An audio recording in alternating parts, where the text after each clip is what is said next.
जब नरसिंह भगवान ने प्रहलाद महाराज की रक्षा करी, हिरण्यकश्यप का वध किया, तो प्रहलाद महाराज तो बड़े दयालु थे, बड़े कृपालु थे, बल्कि उन्होंने नरसिंह देव जी से ये बोल दिया कि भाई नरसिंह भगवान, ये जो मेरे पिता है ना, इनका उद्धार कर देना आप।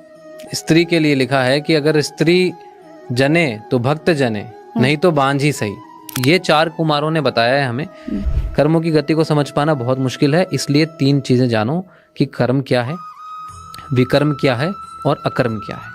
लोग मांस खाते हैं, लोगों को दुख देते हैं, है ना, जानवरों को दुख दे रहे हैं, शराब पीते हैं, नशा करते हैं, व्यभिचार करते हैं, ये सब होता है विकर्म। हर जन्म में नए माता पिता मिलते हैं, नए भाई बहन, नए दोस्त, सब अलग अलग मिलते हैं, परंतु भगवान जो हैं हर जन्म में हमारे साथ हमेशा से थे, हैं और रहेंगे। ऐसा मैंने सुना है कि जो बच्चे कृष्ण भक्ति में चले जाते हैं या जो पेरेंट्स अपने बच्चों को उसमें दे देते हैं, तो वो कहते हैं कि हमारे 100 जन्म तर गए। भगवान ने जब गोवर्धन पर्वत उठा लिया, भगवान ने क्या कहा कि कोई इंद्र की पूजा नहीं करेगा। गोवर्धन नारायण का रूप है स्वयं। सब नारायण की पूजा करेंगे, गोवर्धन जी की पूजा करेंगे, सबको गोवर्धन जी की पूजा करने ले गए। स्वयं खुद ही थे वो गोवर्धन, वो खुद ही है। इंद्र को भी समझाया कि जब सब कुछ हुआ, इंद्र ने भारी वर्षा करी, ब्रजवासियों की भगवान ने रक्षा करी। फिर जब इंद्र का अहंकार चूर हुआ, इंद्र आया, इंद्र ने भगवान से क्षमा मांगी और कहा कि भगवान मैं भूल गया था, श्री कृष्ण ही मेरे सब कुछ हैं। स्पिरिचुअल जर्नी में चलते चलते मैं गोवर्धन आ गई और गिव गुरुकुल में आ गई। गिव गुरुकुल एक ऐसा नाम जो भक्ति का प्रचार करता है, और यहाँ पर मेरी मुलाकात हुई अकम भक्तिदास जी से। इनको आप ऐसे जल्दी पहचान लेंगे कि भागवत के पिताजी हैं, यहाँ पर सेवा करते हैं और धर्म का बहुत प्रचार करते हैं। पर ऑफ द कैमरा जो मैंने इनसे इनकी बातें सुनी, मुझे बड़ा शॉकिंग लगा, तो वो ऑन द कैमरा मैं आप लोगों को सुनाऊंगी और आपको पता चलेगा कोई भी व्यक्ति किस तरीके से ट्रांसफॉर्म हो जाता है अपनी लाइफ में, एक साधारण इंसान की लाइफ से कैसे भक्त बनकर, दास बनकर समाज की सेवा करता है और धर्म का प्रचार करता है। तो श्री कृष्णा प्रभु जी। हरे कृष्णा जी। हरे कृष्णा जी। तो पहला सवाल तो मेरा आपसे यही है कि भागवत जैसा पुत्र पाकर आपको कैसा लगता है? अच्छा लगता है। और एक्चुअली हमने सोचा भी ऐसा ही था। अच्छा। कि पुत्र ऐसा ही होना चाहिए। अच्छा। क्योंकि मतलब शास्त्र में कहा ही ये गया है कि रामचरितमानस में तो ये लिखा है कि स्त्री के लिए लिखा है कि अगर स्त्री जने तो भक्त जने, नहीं तो बांझ ही सही। अच्छा। हाँ, कि अगर भाई बच्चा हो तो स्त्री के भक्त ही होना चाहिए, रघुनाथ का भक्त होना चाहिए। एक चौपाई है उसमें। अच्छा। चौपाई मेरे को याद नहीं है, पर चौपाई है, उसमें स्पष्ट रूप में ये आता है कि भाई अगर, क्योंकि बच्चा भक्त हो रघुनाथ का, तभी तो वो खुद भी तरेगा और लोगों को भी तारेगा। अच्छा। नहीं तो असुर प्रवृत्ति घर कर जाएगी और असुरता ही फैलाएगा, धर्म फैलाएगा। तो इसलिए हमने शुरू से ही, जब पहले तो हमारा विवाह करने का कोई प्लान नहीं था जब हम भक्ति में आए, पर मतलब कुछ कारण ऐसे बने कि हमें विवाह करना पड़ा। हमारे बड़े बड़े भाई 26 साल की उम्र में चले गए थे। अच्छा। तब हम 22 साल की उम्र में थे, 21-22 साल की उम्र में थे। तो धीरे धीरे थोड़ा सा हमारे ऊपर प्रेशर हुआ, तो फिर हमने भक्त से ही विवाह किया। वो भक्त। अच्छा, वो भी यहाँ की भक्ति। हाँ, वो कृष्ण भक्ति में ही थी। और हम दोनों के मोटिव एक ही था कि हमें कृष्ण भक्ति करनी है। अदरवाइज तो बहुत मुश्किल हो जाता है अगर पति भक्त होता है और पत्नी भक्त नहीं होती, या पत्नी भक्त है और पति भक्त नहीं है, तो ऐसी समस्याएं आती रहती है, बहुत ज़्यादा प्रॉब्लम्स आती हैं। तो मतलब भगवान का शुक्र करें अपने कर्मों का, जो भी लेखा जोखा था। क्योंकि शास्त्र कहते हैं कि जन्म, मरण और परण, ये 3 चीजें फिक्स्ड होती हैं। हाँ। कि जहाँ जन्म लेना है वहीं लोगे, जब मृत्यु आनी है तब मृत्यु आएगी, और जिससे आपका विवाह होना है वो होगा ही होगा। तो ये 3 चीजें बिल्कुल सब डिसाइडेड है। हाँ, बिल्कुल अपने कर्मों के अनुसार जो हम कर्म करके आए हैं वही हम भोगते हैं, बस। तो थोड़ा सा आप अपने जीवन के बारे में बताइए, क्योंकि मैंने जो सुना है, जो मेरी स्टडी है, इस्कॉन ज्यादातर पढ़े लिखे बच्चों को ही लेता है। मतलब मेरी नोन में कई IITians हैं जिन्होंने पढ़ाई छोड़ के, गृहस्थी छोड़ के और इस्कॉन को फॉलो कर लिया। तो क्या आपको लगता है समाज के लिए ठीक है? देखिए, प्रभुपाद जी का ऑर्गेनाइजेशन है इस्कॉन, और बाद में प्रभुपाद जी के जाने के बाद मतलब अलग अलग 2-3 ऑर्गेनाइजेशन बन गए, जैसे हम लोग गिव गीता हमारा ऑर्गेनाइजेशन है, पर हमारा जो प्रचार है सब कुछ सेम है। हम लोग भगवत गीता का ही प्रचार करते हैं, जो प्रभुपाद जी के आदेश हैं उन्हीं का हम लोग पालन करते हैं। और उसके अंतर्गत प्रभुपाद जी ने शुरू से ही ये प्रथा केवल अभी की नहीं है, अभी तो केवल ये सोशल मीडिया है, न्यूज मीडिया है, तो इतना ज्यादा ये मैटर जो है हाइप कर गया, हाईलाइट हो गया कि वो बच्चा था, माता पिता को छोड़ के वो मंदिर में रहने लग गया है ना, और वो अपने आश्रम में वहीं सेवा करता था, माता पिता को छोड़ दिया उसने। पर एक्चुअली ऐसा हुआ था प्रभुपाद जी के टाइम पे भी 30-35 साल पहले कि एक बहुत बड़े रईस का बेटा था, वो प्रभुपाद जी के यहाँ पे फुल टाइम आ गया था। अच्छा। पूरी तरह उसने अपना जीवन प्रभुपाद जी के एक मंदिर में दे दिया। तो उनके पिता आए, सब आए, माता आई, ठीक है, और पिताजी ने प्रभुपाद जी को कहा, एक चेक दिया, ब्लैंक चेक प्रभुपाद जी को, और बोला कि इसमें आप भर लो, जितना अमाउंट भरना है भर लो, पर मेरे बेटे को छोड़ दो।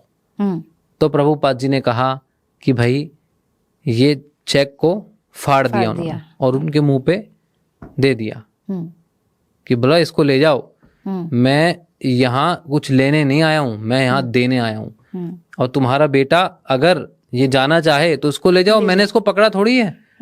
भाई हम तो नॉलेज देते हैं, हम स्पिरिचुअल नॉलेज देते हैं।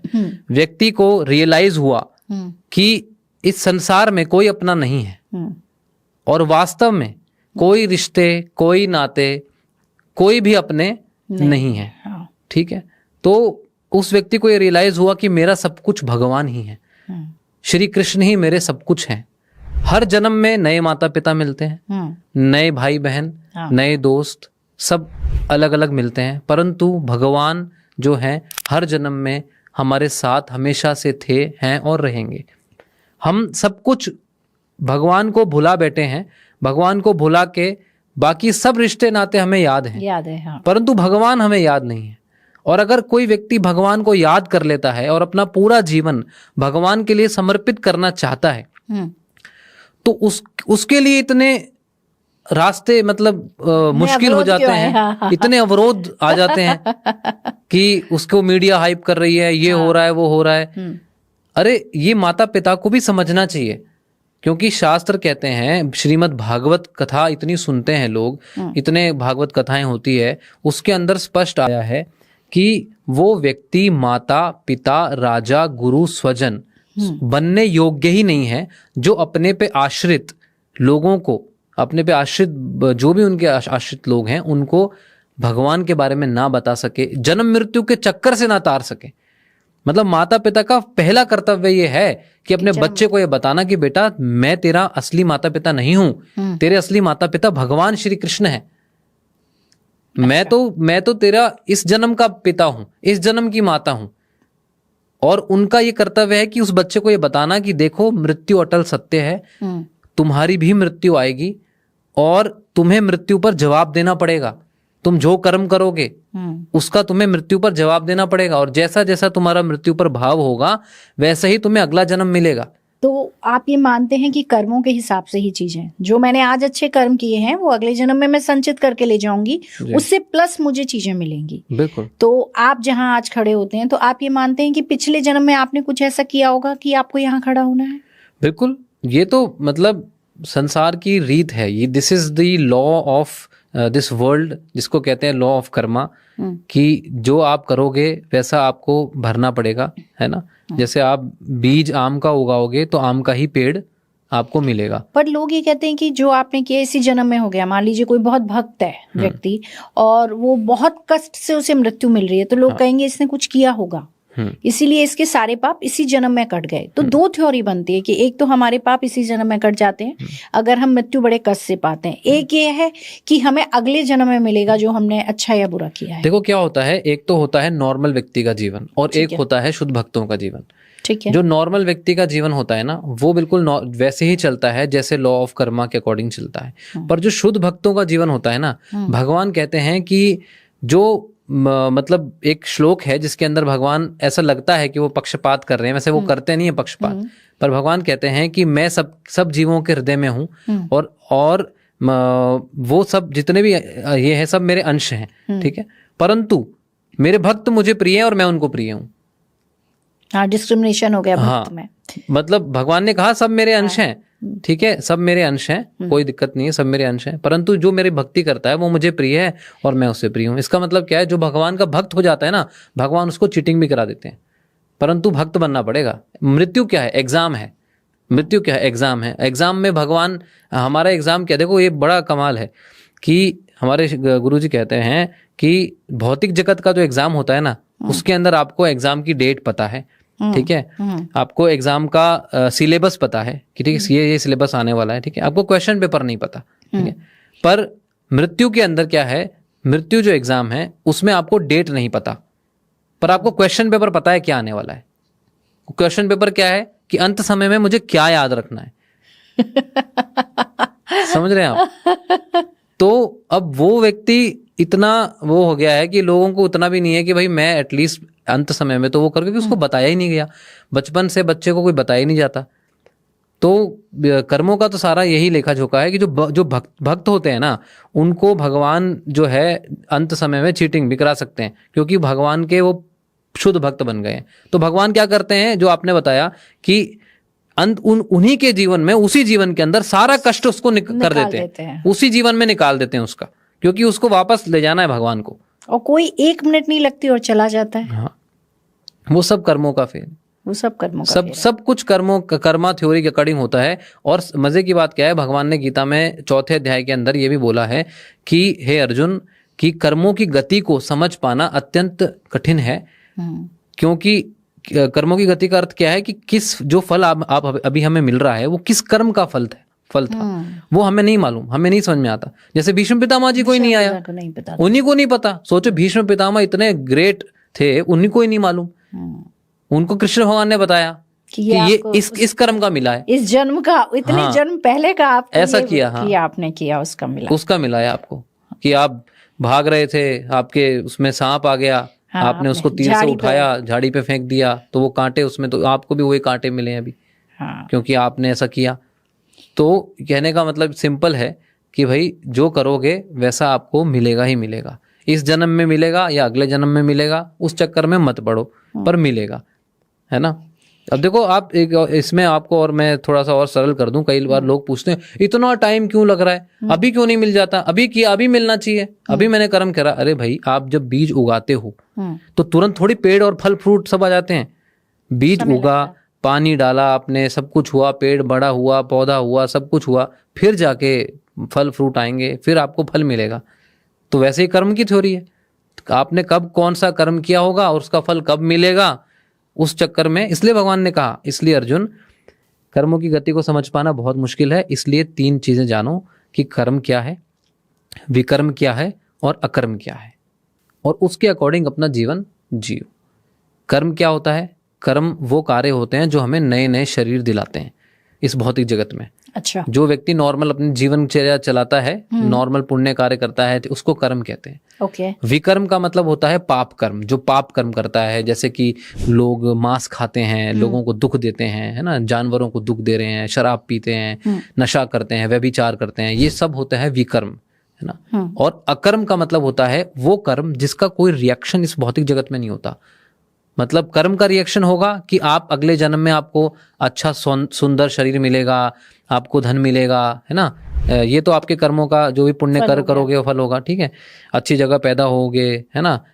विकर्म का आपकी दुर्गति होगी, बदसूरत बनोगे, है ना, बुरी हालत हो जाएगी, खाने के लाले पड़ जाएंगे, गरीब बनोगे, ये सब विकर्म का हो सकता है। ज्यादा पाप कर्म कर दिए तो जानवर की योनि में चले जाओ, ये विकर्म का फल है। और अकर्म का इस जगत में कोई फल नहीं है। अकर्म का मतलब होता है भक्ति। भक्ति जब वो व्यक्ति करता है तो वो भगवान के धाम जाता है, वो अल्टीमेटली इस भौतिक जगत में उसका वो नहीं। भक्ति का फल भक्ति है। मेरा इसमें एक सवाल है, जैसे आपने कहा सच्चे भक्त होते हैं, कलयुग है, सबके मन में विचार आते हैं, द्वेष भी आता है, जेलसी भी आती है, एक रेस है, कंपटीशन है हर जगह, एक दूसरे की टांग भी खींची जाती है, या हमें पता भी है कि हम ये गलत कर रहे हैं फिर भी हम करते हैं, हमारी कॉन्शियस मना करती है फिर भी हम करते हैं। तो सच्चे भक्तों में ये फील नहीं आता कि मुझे उससे आगे निकलना है, या ये गुरुजी का ज्यादा प्रिय है, या इसको कुछ ज्यादा ना मिल जाए, ऐसा कुछ फील आता है? देखो, अगर किसी को ऐसा फील आता है तो वो उसकी ही मूर्खता है, उसकी ही अज्ञानता है। क्योंकि भक्ति के अंदर सिंपल है, ये जरूर आना चाहिए भक्ति में। जैसे अगर मान लो कोई स्पिरिचुअल एनवायरनमेंट में गुरु हैं, उनके शिष्य हैं बहुत सारे, ठीक है, तो एक शिष्य को दूसरे शिष्य को देखकर प्रेरणा जरूर लेनी चाहिए कि अरे देखो वो शिष्य कितना अच्छा है, वो गुरुजी की कितनी अच्छी सेवा करता है, भगवान की कितनी अच्छी सेवा करता है, सुबह जल्दी उठता है, मतलब अपने जप अच्छी तरह कंप्लीट कर लेता है ना, सेवा करता है, इतनी दिल लगाकर सेवा कर रहा है, मैं नहीं कर पा रहा। तो उससे ईर्ष्या नहीं उत्पन्न होनी चाहिए, उससे मतलब ये होना चाहिए कि मैं भी करूं, मोटिवेशन होना चाहिए, अरे वो कर रहा है तो मैं भी करूं। पर अगर वो ये सोचेगा कि नहीं मैं उसको नीचा करूं, तो फिर तो भौतिक माइंडसेट आ गया ना वहां पे। और ऐसा होता भी है, क्योंकि देखिए सब ये जो भौतिक जगत है ना, जो भक्ति के जो आश्रम भी हैं, ये हम कहते हैं ये अस्पताल हैं, ठीक है, दीज आर हॉस्पिटल्स। हॉस्पिटल के अंदर सब डॉक्टर नहीं होते, पेशेंट आते हैं, जो डॉक्टर्स होते हैं वो उनका इलाज करते हैं, है ना, और फिर वो सुधर जाते हैं, बस। तो वही चीज होती है। पर अगर आप सबको एक ही नजर से देखोगे कि सारे ही शुद्ध भक्त हैं, तो भी नहीं है, क्योंकि वो तो अभी आए हैं, कुछ उनमें से आए हैं, कुछ हो सकता है बहुत समय लग गया हो, समय से कर रहे हैं, ठीक हो गए, बढ़िया हो गए, है ना। सुधार ग्रह है। हाँ।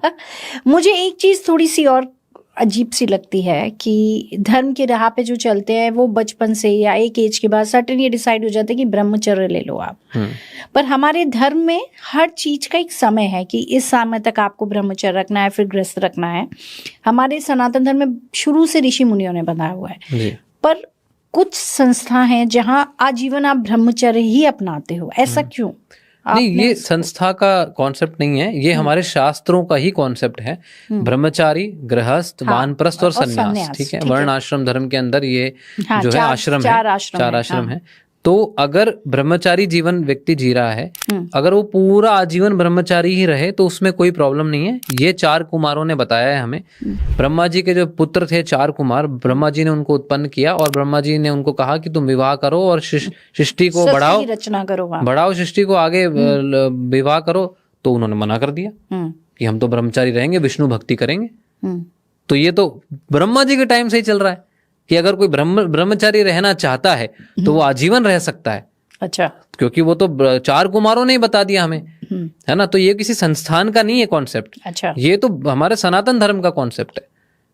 पर हाँ, और रही बात विवाह करने की, तो विवाह करना भी कहने का मतलब, अगर कोई ब्रह्मचारी जीवन जीकर ही पूरा जीवन, पूरी अपना अकेले ही पूरा जीवन जी ले कृष्ण भक्ति में रहकर, तो उससे श्रेष्ठ कुछ नहीं है, ठीक है। क्योंकि अल्टीमेटली क्या आपको लंगर बांध के चलना है फिर।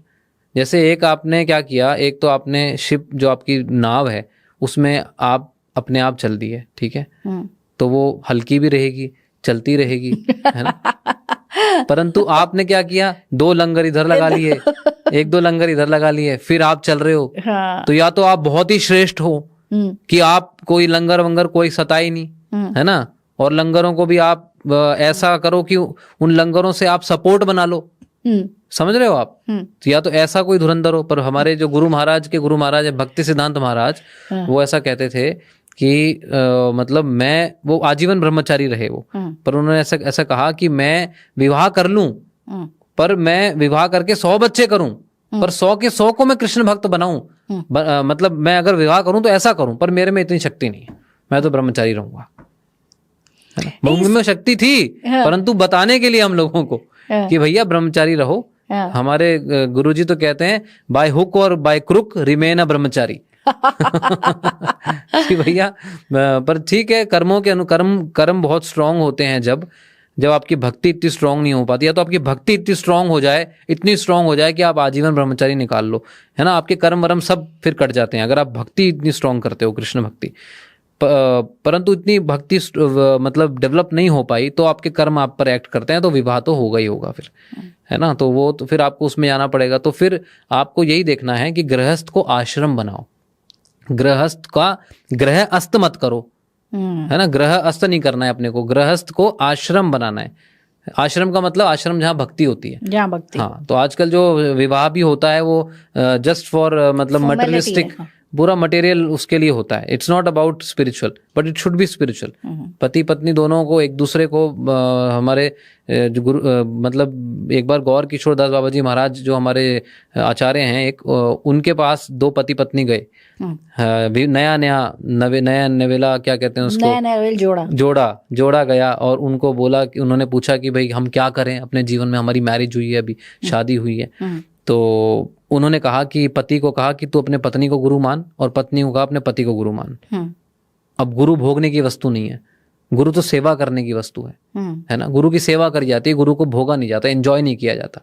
तो इसलिए आप शोषण नहीं कर सकते, फिर एक्सप्लॉइट नहीं कर सकते। पति अपनी पत्नी को एक्सप्लॉइट नहीं कर सकता, पत्नी पति को एक्सप्लॉइट नहीं कर सकती। दोनों में भावना, रिस्पेक्ट की भावना आ जाती है कि भाई ये तो भैया सेवा के लिए है, तो बस फिर कोई दिक्कत ही नहीं है। दोनों मिलकर कृष्ण भक्ति करो, और जो संतान भी आए उसको कृष्ण भक्ति में लगाओ।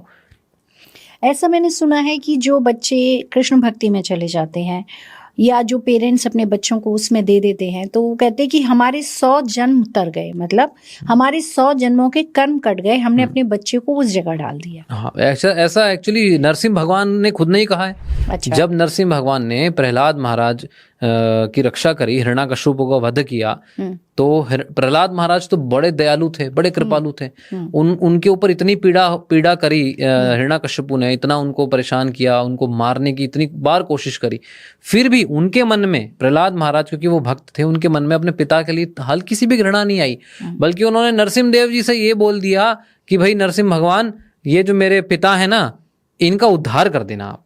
अच्छा। हाँ, तो नरसिंह भगवान ने कहा कि अरे प्रहलाद मेरे भक्त, तू चिंता क्यों करता है? जो मेरा भक्त होता है मैं घोषणा करता हूं उसकी 21 पीढ़ियां तर जाती हैं। अच्छा। हाँ, और प्रहलाद महाराज को कहा कि तुम्हारे पिता तो तर गए। तरने का मतलब है कि भाई उनको बहुत जबरदस्त भक्ति करने का चांस मिलेगा। अच्छा। और उनका भी उद्धार होगा। तो ये तो भगवान ने ही बताया है। तो ये तो आपने मुझे बता दिया कि गृहस्थ और सन्यास, हाँ, ब्रह्मचारी और गृहस्थ, ये आसान है। क्या आसान है, गृहस्थ या आपका? मैंने आपको बताया ब्रह्मचारी जीवन सबसे आसान है। हाँ, यही कहा जाता है धर्म में कि गृहस्थी निभाना बहुत मुश्किल है। गृहस्थी में आपके अतिथि भी आते हैं, आपको समाज, दुनियादारी सब निभानी पड़ती है, वो बहुत मुश्किल रास्ता है। बिल्कुल। आप देखो, एक्चुअली गृहस्थ के नियम ऐसे होते हैं, बताते हैं कि हमारे जैसे गृहस्थ होता है ना, वो खुद खाना वाना बनाया, सब कुछ किया, भोग लगाया भगवान को, वो खुद नहीं खा सकता। पहले उसको नियम क्या है, बाहर जाएगा और आवाज देगा, कोई भूखा तो नहीं है, कोई भूखा तो नहीं है, भूखा है तो आके खा ले, तब खुद खाएगा। हाँ, फिर खुद खाएगा। परंतु यहाँ क्या होता है, अरे बंद करो खिड़की दरवाजे, कोई देख तो नहीं रहा, कम पड़ जाएगा, कोई आ ना जाए। है, अब क्या होता है, पहले क्या होता था कि अतिथि, अतिथि का मतलब क्या होता है, जो बिना तिथि के आ जाए, हाँ। अतिथि। अब कोई बिना तिथि के आ जाए तो बवाल हो जाता है घर में। अब तो कोई बिना फोन के ही नहीं आता। हाँ, बिल्कुल फोन के नहीं आता। अब तो फिर घर में, अरे कहाँ से आ गए, किसने बुलाया इनको, एकदम से ही टपक पड़े, ऐसा थोड़ी होता है। हमारा तो प्रोग्राम था कहीं जाने का। तो ये बहुत सही बात है। हाँ, तो ये गृहस्थ आश्रम है ना, एक्चुअली भक्तों के संग में रहो अगर आप, तो पॉसिबल है, मतलब, परंतु बाहर तो मतलब इट्स लाइक वेरी डिफिकल्ट, बहुत मुश्किल है। आप मोबाइल को कैसे देखते हैं, सॉल्यूशन है या परेशानी है? देखो, हमारे गुरुजी तो कहते हैं मोबाइल रावण है, भौतिक जगत का, इस कलयुग का रावण है। पहले तो एक ही रावण था जिसके 10 सर थे, अब हर घर में हाथ में रावण, हर हाथ में रावण है, हर घर में बड़े बड़े टीवी हैं, हैं, वो भी रावण है। क्योंकि इनके अंदर क्या हो रहा है, मतलब अधर्म ही तो फैलाया जा रहा है। राक्षस क्या होते हैं, जो अधर्म फैलाते हैं। तो ये क्या कर रहे हैं, ये सारा दिन अधर्म फैलाते हैं। इनके अंदर यही सब चीजें आती हैं जो अधर्म फैलाती हैं। नहीं, ऐसा नहीं है, धर्म की भी चीजें आती हैं। हाँ, पर वो आपके पास फिल्टर नहीं है ना।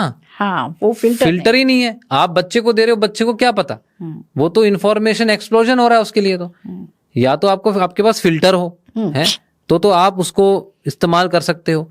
परंतु जब आपके पास फिल्टर ही नहीं है, आज तो बड़े बड़ों के पास फिल्टर नहीं है, कुछ भी अवेलेबल है, कुछ भी अवेलेबल है। हाँ, ये है।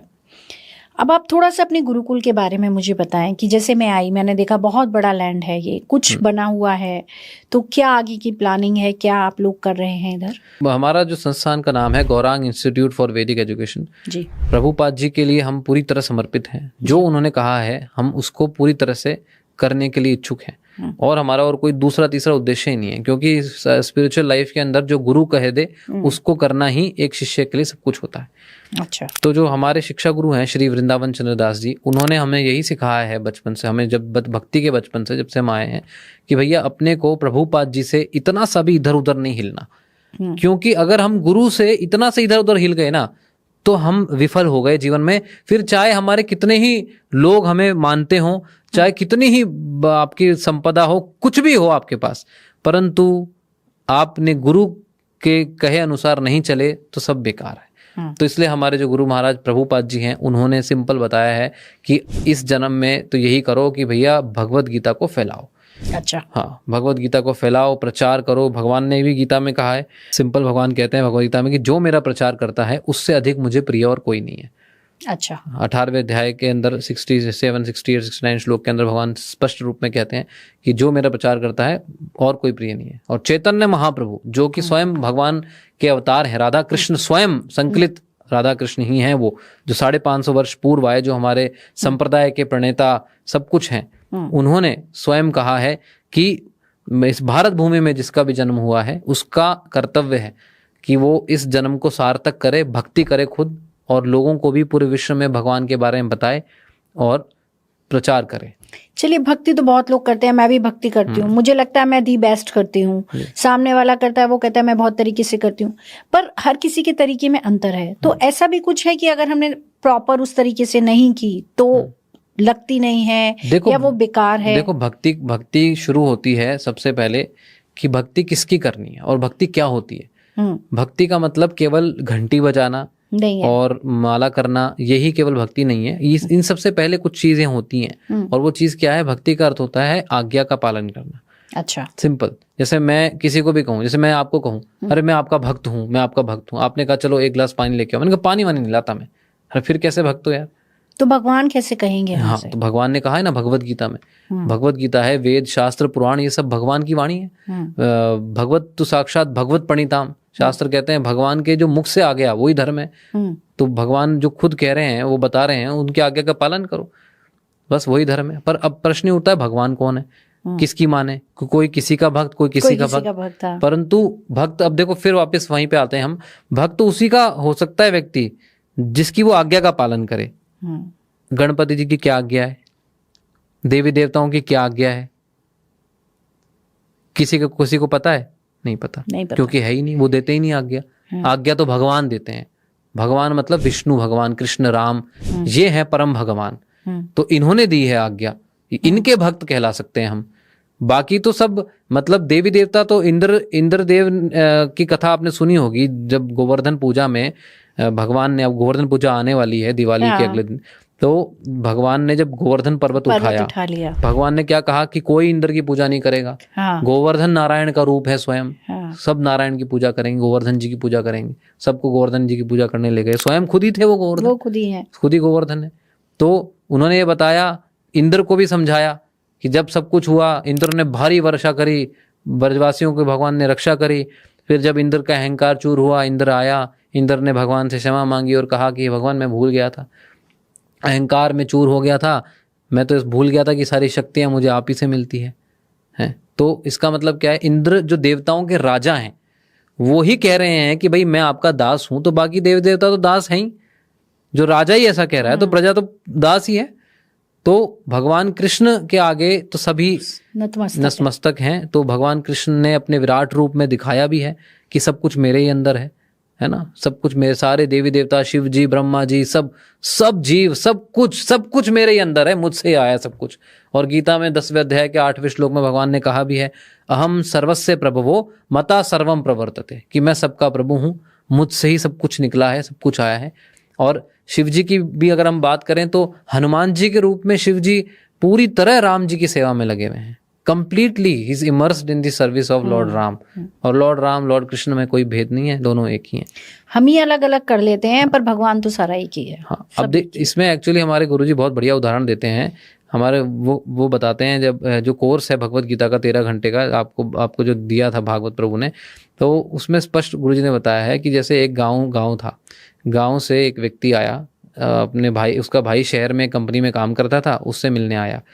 तो भाई ने उसको वेलकम किया अपनी कंपनी में, और सामने सुपरवाइजर खड़ा था। तो उसने कहा कि आओ भाई मिलो, ये मेरे बॉस हैं, सुपरवाइजर मेरे बॉस। तो भाई ने नमस्कार कर दिया कि ये बॉस हैं मेरे भाई के। तो फिर इतनी देर में क्या हुआ, कंपनी का जो मैनेजर था वो आ गया। तो भाई ने कहा भाई इनसे मिलो, मेरे बॉस हैं। तो उसने फिर प्रणाम कर दिया, भैया ठीक है बॉस। फिर क्या हुआ, जनरल मैनेजर आ गया, उसने कहा ये मेरे बॉस। अब तो वो पागल ही हो गया, बोला इसको भी बॉस कह रहा है, इसको भी बॉस कह रहा है, उसको भी बॉस कह रहा है।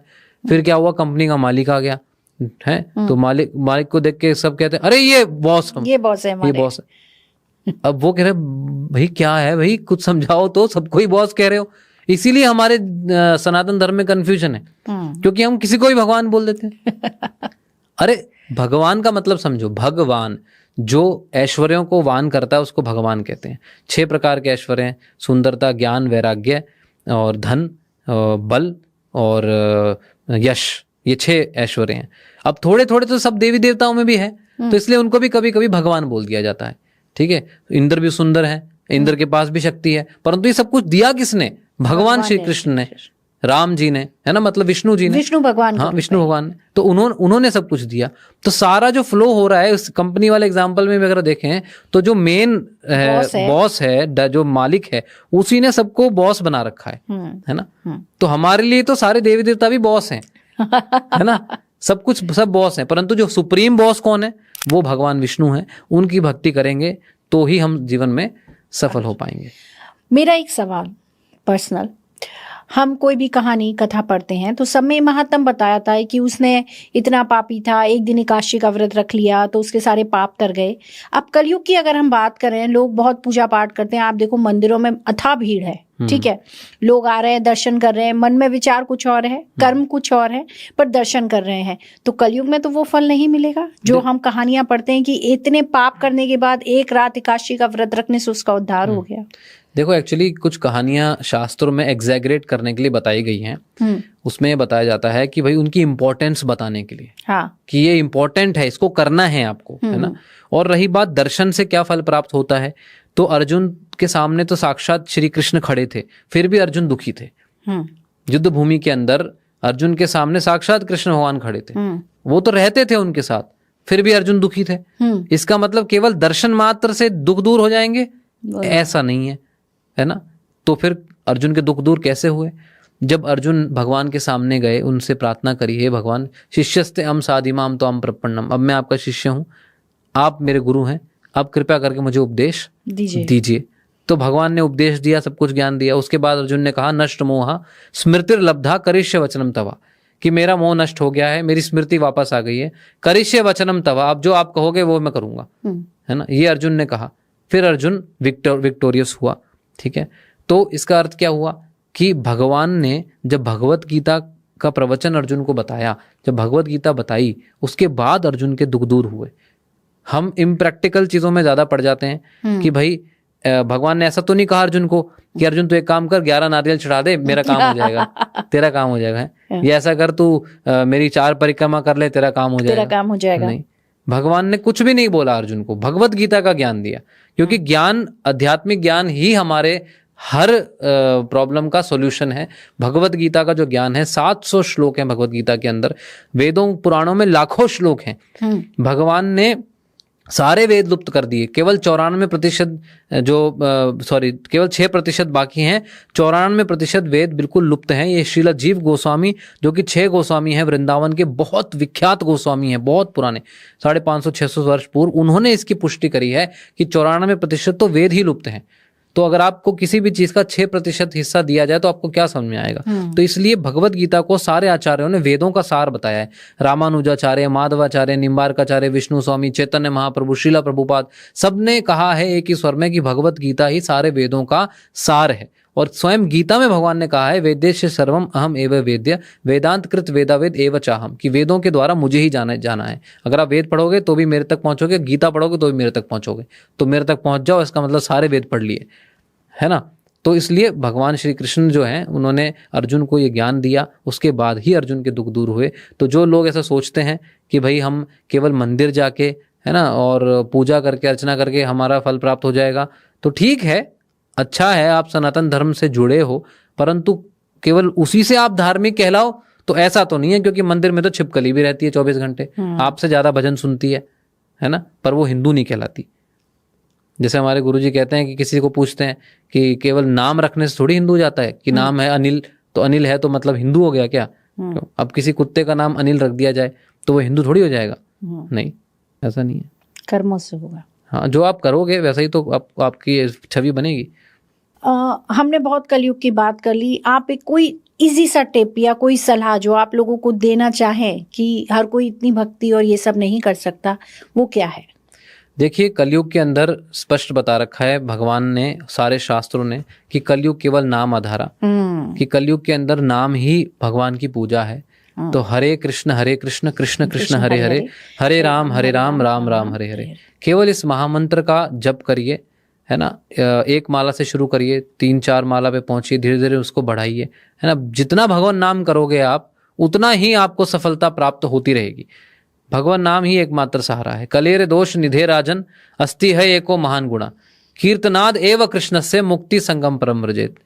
परीक्षित महाराज को सुखदेव गोस्वामी जी ने कहा है कि कलयुग में बहुत दोष हैं राजन, बहुत दोष हैं कलयुग में, फिर भी एक महान गुण है, वो क्या है? कीर्तनाद एव कृष्ण से, कृष्ण भगवान का कीर्तन करने से, जो हरे कृष्ण महामंत्र हमने आपको बताया, मुक्ति संगम परम व्रजेत, मुक्ति के साथ परम गति की प्राप्ति होती है। तो ये महामंत्र का जप करो, और givgita.com ये वेबसाइट है, इस पे आप जाएं, आपको भगवत गीता का फ्री कोर्स मिलेगा, बिल्कुल उसको आप डाउनलोड करें, उसको आप सुने, है ना। उससे आपकी लाइफ 100% चेंज होगी। आपको सकारात्मक परिवर्तन आपके जीवन में आएगा ही आएगा, पॉजिटिव चेंज 100% आएगा, आप स्वयं देखेंगे, है ना। और एक और चीज मैं कहना चाहूंगा कि अपने आहार को बदलो, है ना, आहार को बदलो, अपने आसपास के एनवायरनमेंट को बदलो, क्योंकि जब तक हम ये नहीं करेंगे तब तक हमें परिवर्तन नहीं आ पाएगा, है ना। मैंने एक जगह पढ़ा था कि मीट इसके लिए मांस वगैरह खाते हैं लोग, आहार अशुद्धि रखते हैं अपनी इतनी ज़्यादा, इन सबसे क्या होता है ना, अपने मन में गंदी भावनाएं उदय होती हैं, है ना। एंगर, लोगों को गुस्सा आता है, क्रोध आता है ना, ईर्ष्या उत्पन्न होती है, दूसरों के प्रति जलन होती है। तो ये सब गलत खान पान की वजह से बहुत वृद्धि होती है इनमें। जैसा अन्न वैसा मन। हाँ, जैसा अन्न वैसा मन, जैसी वाणी वैसे, जैसा पानी वैसी वाणी, है ना। तो इसलिए हमें ऐसा बिल्कुल नहीं करना चाहिए। हमें केवल शुद्ध शाकाहारी और भगवान को भोग लगाकर ही हमें उसको ग्रहण करना चाहिए। शुद्ध सात्विक, हम वेजिटेरियन नहीं कहते, नॉन वेजिटेरियन नहीं कहते, हम कहते हैं कृष्णाटेरियन बनो। No vegetarian, no non vegetarian, become कृष्णाटेरियन। कृष्णा भगवान को भोग लगाओ, शुद्ध सात्विक बनाओ, भोग लगाओ, और फिर उसको प्रसाद रूप में ग्रहण करो। तो ये 3 परिवर्तन अपने जीवन में करो। एक तो भगवान को भोग लगा के प्रसाद पाओ, और अपना हरे कृष्ण महामंत्र का जप करो, और भगवत गीता को कोर्स के इसको सुनो, भगवत गीता यथारूप पढ़ो, तो आपका जीवन 100% सफल होगा। ये गिव गुरुकुल का लिंक नंबर हम अपने नीचे कैप्शन में दे देंगे, कोई भी जाके उस पर रजिस्टर कर सकता है, कोई फीस नहीं है, कुछ नहीं, फ्री कोर्स है। क्या पता आपके जीवन में कुछ थोड़ा सा ही चेंज आ जाए इससे।